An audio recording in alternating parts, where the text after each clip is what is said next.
right, guys, we're going to get started. I think Carolyn is going to lead us off today. All right. Good afternoon, everyone. My name is Carolyn Benson. I'm General Counsel for the agency. I am giving the welcome today. I'm going to start with personnel updates.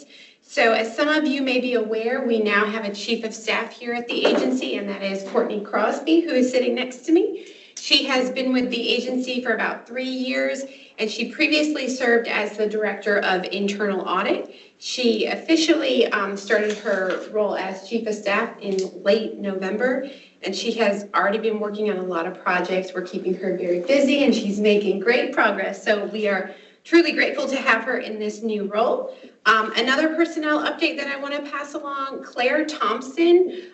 She is part of our engineering team, and she will be assisting with any emergency management issues. We can pass along her phone number. I can give it to you right now, and then we can pass it along as well. So it's 803-898-9665. Her email address will be claire.thompson@ddsn.sc.gov. And again, we can follow up with that information. She is available to help with any weather-related questions or concerns, which I'm sure is on everyone's mind right now. And then the second item that I'm going to briefly touch on today was a question that was submitted this morning, and that is about the conveyance of properties. I think there's some concern about what exactly conveyance means. So typically when property is conveyed, we work closely with the Department of Admin to draft up deeds, and we provide the property as is. Within those deeds will be reverter language, and that just allows DDSN to take that property back if it is not being used for its intended purpose, which is of course to serve individuals. We will likely have additional agreements between DDSN and the providers as well, and that's in relation to money, any money that might be given to the providers. We will certainly put that down on paper so everyone knows what is going towards the maintenance of the buildings.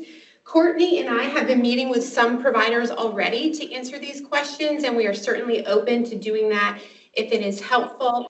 I would just ask that everybody follows the instructions of the letter that Courtney sent out, so feel free to reach out to her directly, and we will set up a time that works for everybody to discuss any questions that you may have further. That is all I have today, so if there are no questions, I'm going to pass it on to Margaret.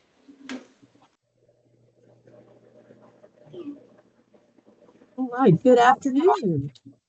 Let me check and see if my audio is okay. We can hear you. Great, thank you.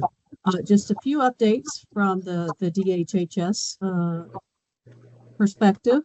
I did want to make mention, we are aware that there are numerous providers that have recently received preliminary findings related to an audit that was conducted, a periodic review of claims that was conducted by Health Management Systems, Inc., or HMS, on behalf of SCDHHS.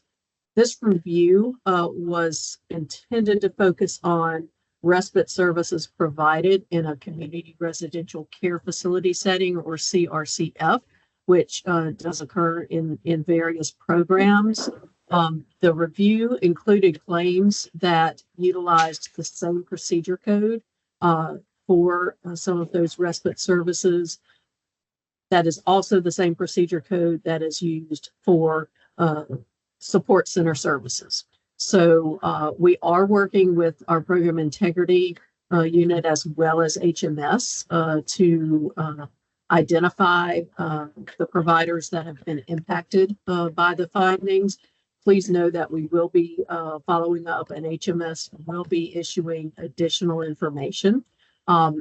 If you are a provider and you have not received such a letter, not to worry. We did ask that any additional letters that may not have been distributed yet, for them to hold any future letters, and there will be additional information. So in short, the audit should not have picked up support center services, but in its design, the procedure code is used for multiple services, and it did end up picking up some of those claims. So we are aware of the issue. We will be addressing it, and there should be additional information.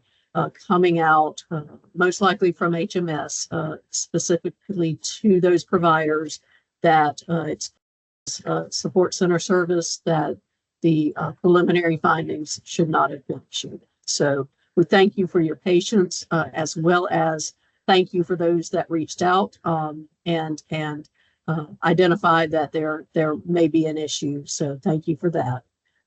Also, please be aware that we will be updating the procedure code section of the HCBS manual. That was also identified as problematic in that it does need updates. So that section 4 procedure codes listing within the HCBS provider manual, we are in the process of updating that to reflect only the currently used codes. So thank you for your patience. Also want to provide a brief update. Of course, as many of you know, the legislative session has resumed. In terms of the budget, I will just speak very high level. Of course, we have presented our budget presentation to the executive level, to the governor's office. There are still hearings to be held both on the Senate and the House side as it relates to those budget requests. So in due deference to that process, I won't go into too much detail to allow for those presentations to occur and the information to be made public first. But I will mention, and I believe we have made mention in other meetings, that we do have within our budget request a request as it relates to waiting list and addressing waiting list for waiver programs. I did see there are a lot of questions about what that will look like. So please know that should we receive our funding requests related to wait list, that we will be working in concert with DDSN and with providers. There will be a planned approach to that. We will take into account capacity, how we can roll that out with the least amount of disruption and in a way that is beneficial to providers and members as well. I think we all agree we want to continue to help support access to those services.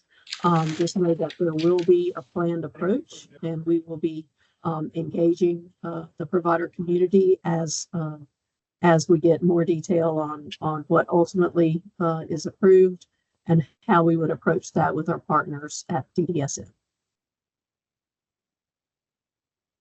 I know there were several questions as it relates to some finance topics. I won't go into too much detail there.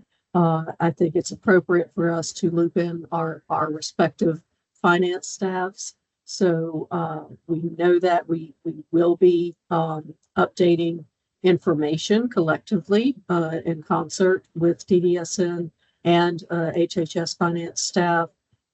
We did want to ensure, and I've said this before, as we transitioned to direct payment and fee for service, that we had a period of time where we kept some of that same reporting status quo, just to ensure we had some other sources of information as we were looking at rates and approaches in evaluating rates.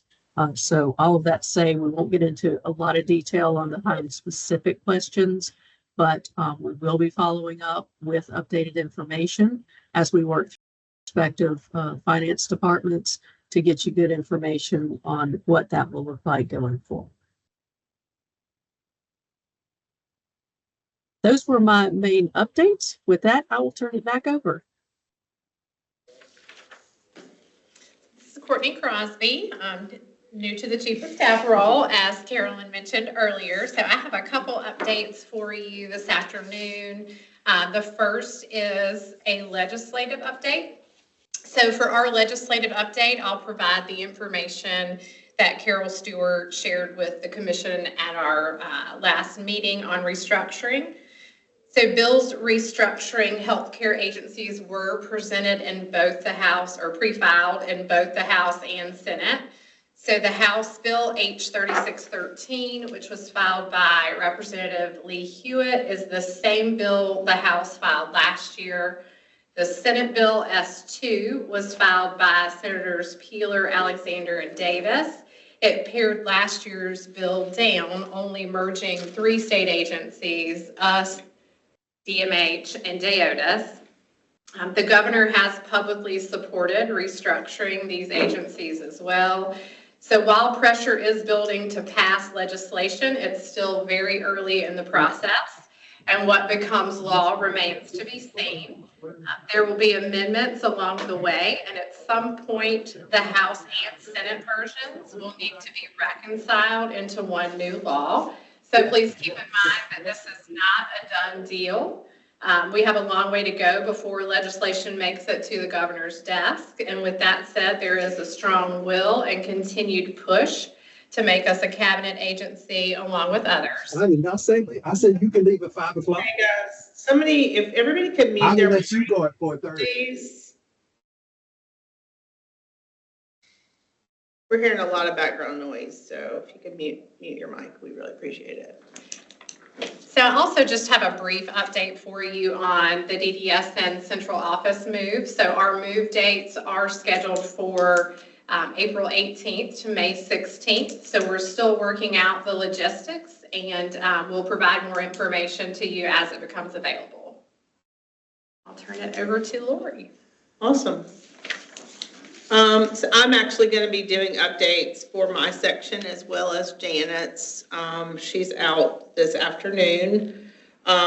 So she gave me updates for her section. So for mine, for directive changes, I just wanted to let you know that we had 2 directives that were recently out for public comment. They've both come back in with no comments received and will be presented at the next commission meeting. That is 50204 DD, which we are recommending be made obsolete, short-term admissions to ICFs. And 53511 DD, which is appeals and reconsiderations of decisions, which we made some changes based on the OIG audit. There are 2 directives/standards that are currently out for public comment. They both end at different times, but both of them still have a good amount of time left. One of them is 611 DD, which is fiscal management. We are recommending that it be made obsolete, and there is a set of standards for a new waiver service that was recently approved in the IDRD waiver called caregiver coaching. And those standards are out as well for public comment. So I just really wanted to kind of bring you up to speed on where we are with directives and standards. I had billing issues on mine because I had added the information about the support center service code issue. I just wanted to say that HHS is aware of it and they're working on it. Margaret kind of already addressed that, so I'm going to just push right on through. The last thing under my area is the electronic health care record. There were a lot of questions about that. At this point, DDSN doesn't have an update that we can provide to you. As soon as we can, we will absolutely let you know what's going on in that arena and what any plans are for the future. So in Janet's area for operations updates, I believe Ann Dalton is out in the internet world and is going to give us an update on Alliance surveys. Hey, Lori. Good afternoon, everyone. I just wanted to provide a quick update for Alliant. There are currently no changes. The Alliant reviews are moving forward as planned, and there are no updates on that process at this time. I do want to remind everyone that it is about time for the key indicator updates. That will be taking place in the next couple of weeks. So if you have any specific feedback related to key indicators, if you would please forward that to the quality management email address at qualitymanagement@ddsn.sc.gov. Thank you. All right, the next item under that area is around the med tech training. The learning management system training that for med tech has been completed. Janet's goal is to have a memo out by February 1st related to the implementation of that training and how to use it. She will update the med tech directive at a later date. It's going to need some updates based on this LMS training. So that's really the update on that. We're really close is the word.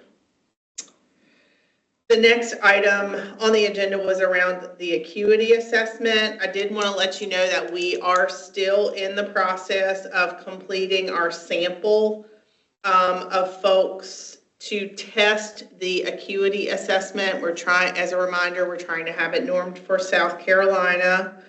Those of you who were involved have received instructions, and if you have any comments or questions, Janet and I are available every Friday at 10 a.m. There was a meeting that was sent out in the beginning. We actually go to that meeting every Friday. We haven't had anybody participate in several weeks, but we do sign on and stay out there for at least 15 minutes every Friday to see if we have anybody who has any questions or concerns. For provider-controlled settings and leases, Janet just wanted to let you guys know that there is going to be an update to the sample lease that is attached to a directive. Look for that update coming out in a memo soon. It will include instructions for how to address the changes to that lease template. All right, that is the end of my update, and I will pass it to Mary, and then we'll kind of open it up for questions. Okay. For the, excuse me, the financial updates, one of the questions was regarding the FSS insurance at DDSN mailbox where you submit your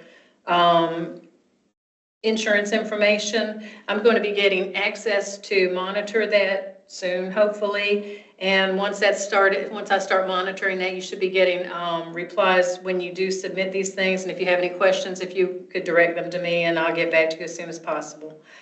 As Margaret mentioned, a lot of the financials are being worked on between DDSN and HHS right now. We're trying to have meetings with them so that we can tie some of this up and get out new instructions or updated instructions on the audit process, the cost reports, things like that. So that will be coming out as soon as we're able to meet and come to an agreement on everything and get everything updated. As far as the 200 series of directives and the finance manual that are out on the website, we're looking at those as quickly as possible. We're going to review and update them, and so hopefully those will start rolling out in the near future. And the question about what will DDSN be doing about contract cost settlements prior to FSS, and is there any intent to recoup any of these amounts? There is no intent to recoup contract cost settlements prior to FSS from the providers. However, we will be recouping some of the unspent funds for programs like family and summer support. We'll be sending out notices, invoices, whatever you want to call them, for some of those where some of you are still holding money on your cost reports and to recoup that. But again, the recoupment on the contract cost settlements is not going to be recouped.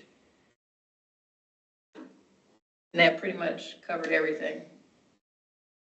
All right, so that is kind of the end of our formal agenda. I don't see any questions in the chat, but we can open it up if people want to unmute and ask a question or type a question in the chat.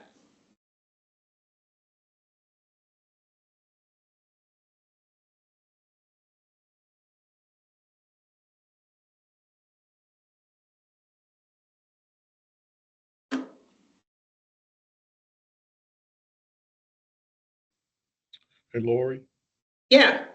do you know when you're going to be able to anticipate an update on the electronic health record system? So no, that's really up to MMO. Okay, all right. 'Cause, yeah, I know not only me, but a lot of people are nervous about change and, making sure we get ahead of it, and especially people like the backpack center. I mean, we were in therapy before the state was, so it's a lot in there. So I know you probably can't answer because it's that period, but I was just wondering if there was just a time frame. Thank Yeah, you. I don't really have one. Gotcha. No problem. Yeah, as soon as we know something, we will begin talking to you guys as always. Lori, there's- as a follow-up to that question from Floyd, do you have any concept of, and not the healthcare record itself, but how long it took for that to roll out when we moved to the original electronic healthcare record, and just the whole back end of the building of that process? Can you conceivably talk about what timeline that might take, or do you have any Talking about when knowledge we of that? went from other systems into TheraP, Yeah, right. we're not done. No, I Like, know, but I'm just, so however long we've been using TheraP, that's how long. no, I'm sorry. Maybe maybe I'm not speaking clearly. There's so many factors within the current system that will transition, I'm assuming, into a new system. Do you have an anticipated timeline on how long that process will take just to build the back end of that?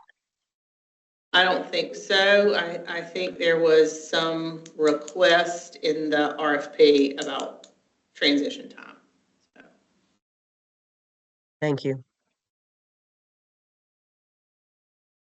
There's a couple things out here about issuing a memo related to the recoupments so that they have in writing what we aren't intending to recoup and what we are. I think it's important to them related to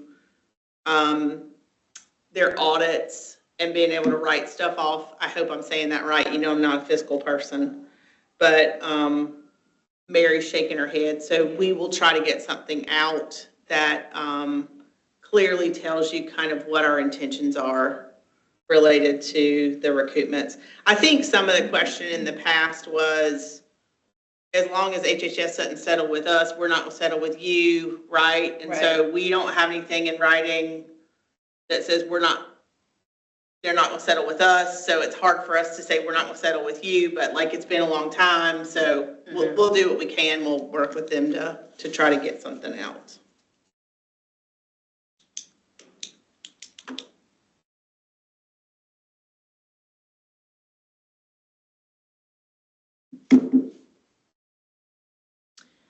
Anything else y'all want to talk about today?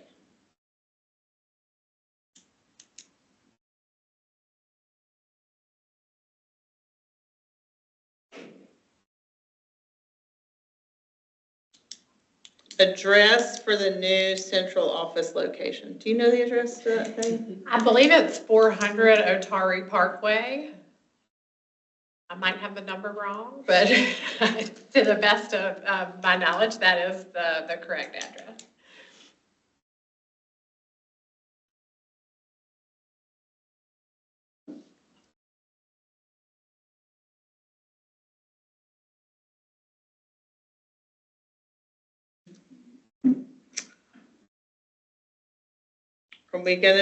Are you all going to be working on the admin standards soon as part of the key indicators?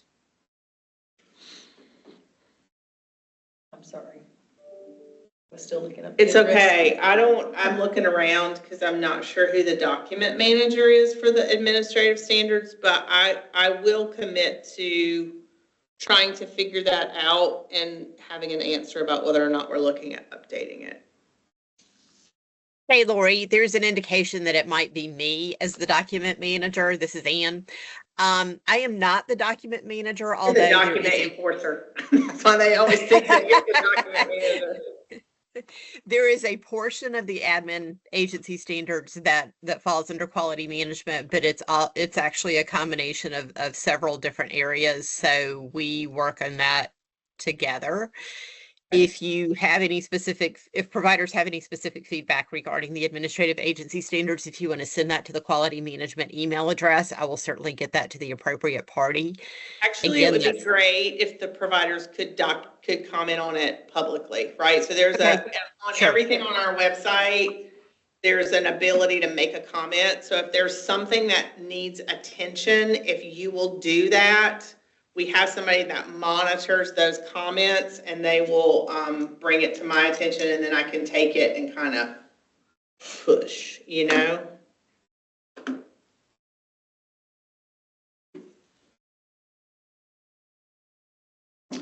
So this is a question that I think between Margaret and I, we can try to address. And it says, has DDSN had any conversation about the lack of access to behavior support services providers, and what steps can be taken to increase access to qualified providers? So I think from my perspective, and I won't speak for Margaret, but I think we're aware that there's a lack of providers available. And that service hasn't really been looked at and had like a really hard look in a really long time. So I think that we realize that we need to kind of revisit that service, how it's defined, who can do it, how we can increase some capacity and make that service more available. Margaret, I don't know if you want to add anything. That's exactly correct. Yes, we recognize we do need to look at the service, provider qualifications, service standards, how it's delivered. And so that is a service that we will be working with DDSN to do a full review, deep dive for updates as we need to. So yes.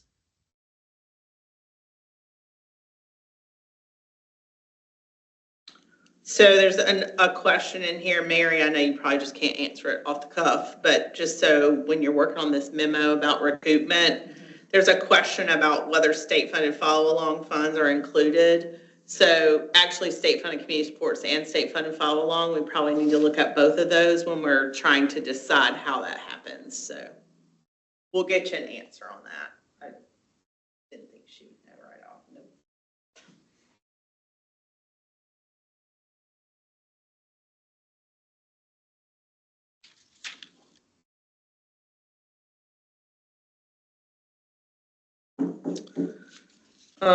What is the plan for case management of head and spinal cord injury folks? It appears there are a few CM providers who are exiting the system. So as many of you know, we opened up the provider application process for a period of time. I don't know how long it was, but it seemed like a really long time because we got a huge influx of provider applications.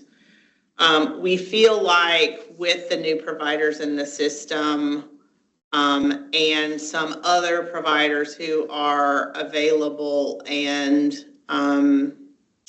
want to expand, that we are going to be okay in the case management department. I do understand the Haskell issue tends to be one that, for whatever reason, traditional case management providers are scared of in our system. Like we have some providers that are really big that I wish would take the leap because it's just not that different from a case management perspective.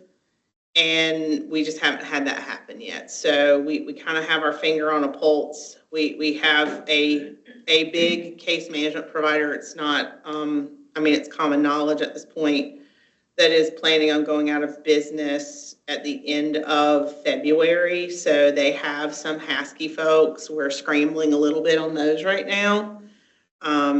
But, you know, I think we have a plan. It's just a matter of the short term versus the long term that we have to worry about. So Lori, hey, this is Evelyn. Hey. So in regard to that with Haskell, is there any way that an exception could be made, even if it's only short term, to get us through to get more providers for Haskell, that maybe Charleston could take back, if they wanted to come back to us, the I don't know, I think it might have been 7 or 8 at the max individuals who we had to transfer because of conflict-free case management. And it was only because they come to our drop-in center, and our drop-in center is very small. We're not trying to, grow that at this moment. So it's not like we're going to be trying to keep everybody and not let them have choice. But I hate it for those Husky families and those individuals. Yep. I just ask if you all would entertain, maybe even it's a temporary transition for them until you can get these new providers in place. That's all I'm just asking. I'm not asking for an answer right now. I'm just throwing it out there. No, I appreciate the option, right? I appreciate knowing that that's where you are with that. And, we certainly can make an exception as a safety net. Margaret, I don't want to speak for you, right? But if we end up needing a safety net for those folks, then we definitely could come to the board. So.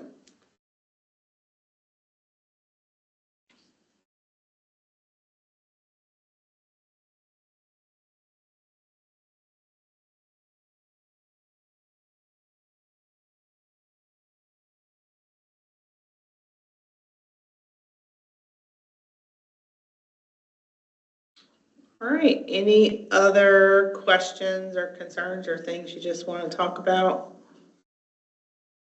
I know you guys are busy preparing for the winter weather that's coming our way.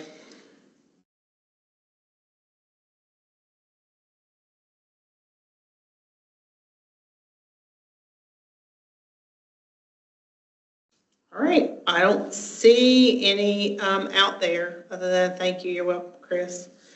And we will see you guys again next month. Please continue to send your questions to the forum email box. It makes things go so much easier when we're having these meetings to know what you guys want to hear about. All right, thanks everybody. Have a great rest of the day. Thank you. Thank you. Thanks and be safe.